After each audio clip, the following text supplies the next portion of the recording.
s'ils ont jubilé fin juillet en disant « Oh non, les rebelles Touaregs du Mali, du nord du Mali, ont infligé une défaite lourde à l'armée malienne et à ses supplétifs russes, Merceau.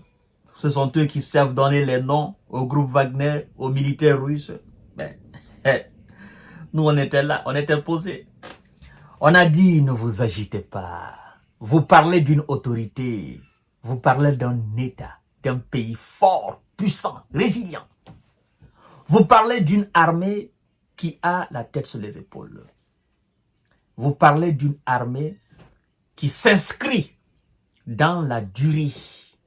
Vous parlez d'une armée qui se bat pour sauvegarder son indépendance, la souveraineté territoriale. Calmez-vous, calm down. Le vent est passé. Quelques jours après, mesdames et messieurs. Oh, Assimi Goïta a dit, les gars, écoutez, ces bandits, ces drogués là du nord du Mali, il faut finir avec eux. Je vous ai passé l'information hier, mesdames et messieurs. Et ça fait la une de tous les médias occidentaux aujourd'hui. RFI, France 24, Liberté, Le Monde, encore qui, LCI, machin, Indépendant, tous les médias américains, britanniques, tout le monde parle de ça. Et les séparatistes, comme on les appelle, pour moi ce sont des terreaux. Eux-mêmes, ils reconnaissent qu'ils ont perdu 7 de leurs membres dans cette frappe. L'armée malienne, l'état-major de l'armée malienne a dit clairement, nous avons neutralisé plus d'une vingtaine. Nous avons neutralisé des armes de guerre qui étaient cachées. Nous avons neutralisé des blindés. Près d'Anéfi, nous avons neutralisé aussi des pick-up. Et excusez-moi, mesdames et messieurs, et les terreaux qu'on appelle des séparatistes, pour moi, ce sont des terreaux.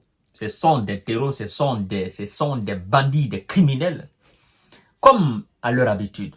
Oh non, l'armée malienne a fait une frappe. Il y a un élu local, et puis des mômes, et puis il y avait des civils. On est habitué à cette chanson-là. C'est un coup dur. À notre tour de dire c'est un coup dur pour les terreaux. Oh, c'est un coup dur pour les terreaux.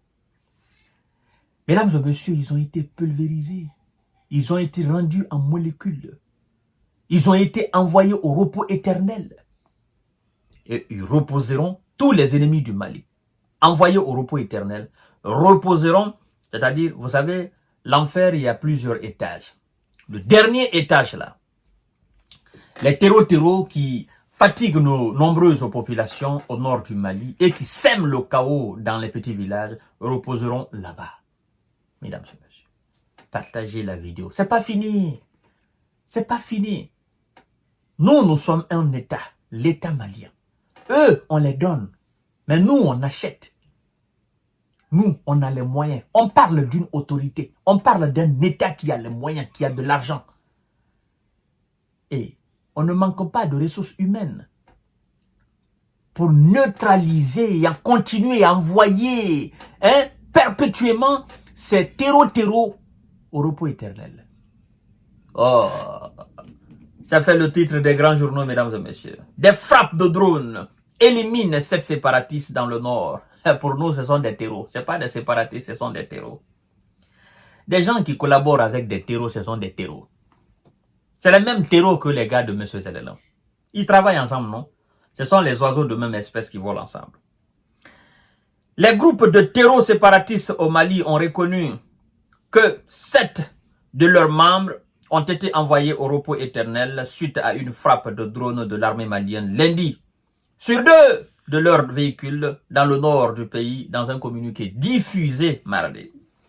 L'armée malienne a affirmé de son côté avoir détruit le même jour 2 véhicules chargés de matériel de guerre appartenant aux groupes armés terreaux à environ 80 km nord de la localité de Danéfi. Dimanche, selon les séparatistes, pour nous ce sont des terreaux, Ils disent un élu local et un responsable d'une ONG locale. Des frappes de drones ont fait une vingtaine, n'est-ce pas? Une vingtaine de, voilà, vous voyez ce que je veux dire? Dont plusieurs moum pour eux, à Tezawatine, près de la frontière avec l'Algérie où l'armée malienne et ses alliés, vous voyez maintenant, l'armée malienne et ses alliés, on dit l'armée malienne et ses alliés russes. Ils disent plus l'armée malienne et les mercenaires, mais ils disent l'armée malienne et ses alliés. Vous voyez, mesdames et messieurs, ces gens-là, on a compris leur stratégie. Et vous savez, la première fois, après cette histoire de Tezawatine, le fin juillet, la première fois que l'armée malienne est en opération conjointe avec l'armée burkinabé, l'opération aérienne conjointe, quand on a effectué des frappes de haute précision, que des terreaux ont été neutralisés, c'est les mêmes soi-disant séparatistes qui sont sortis pour dire que l'armée malienne a neutralisé des orpailleurs.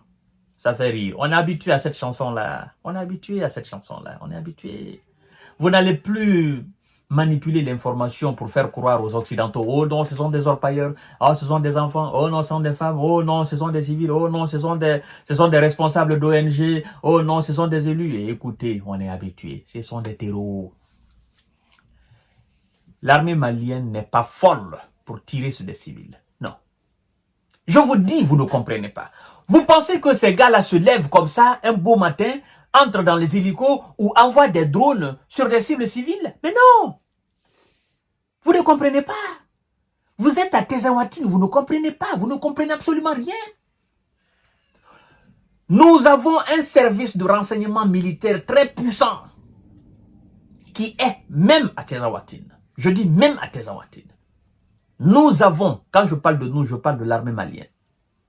Nous avons des responsables qui travaillent pour l'armée malienne à Tezawatine et qui aident l'armée malienne à localiser tous les sites, n'est-ce pas, des terreaux où ils se cachent. Les renseignements sont donnés, les renseignements sont vérifiés avant toute frappe pour ne pas commettre des erreurs. Alors, si on effectue ces frappes, ben écoutez, il n'y a pas de quoi s'alarmer. Vous avez décidé de prendre les armes contre votre propre pays. Est-ce que je peux encore appeler votre propre pays? Non. Le Mali n'est plus le pays de ceux qui décident de prendre des armes contre le Mali. Ce sont des fils et filles indignes qui se sont mis au solde de l'étranger pour faire du mal au Mali. Mais vous allez tous tomber. Vous allez tomber comme les ennemis d'autrefois sont tombés. Tous ceux qui veulent, n'est-ce pas, de mauvaises choses pour le Mali, vous allez tomber. Et tous les États africains, vous allez tomber. Donc, merci encore à l'armée malienne. C'est la patrie qui gagne.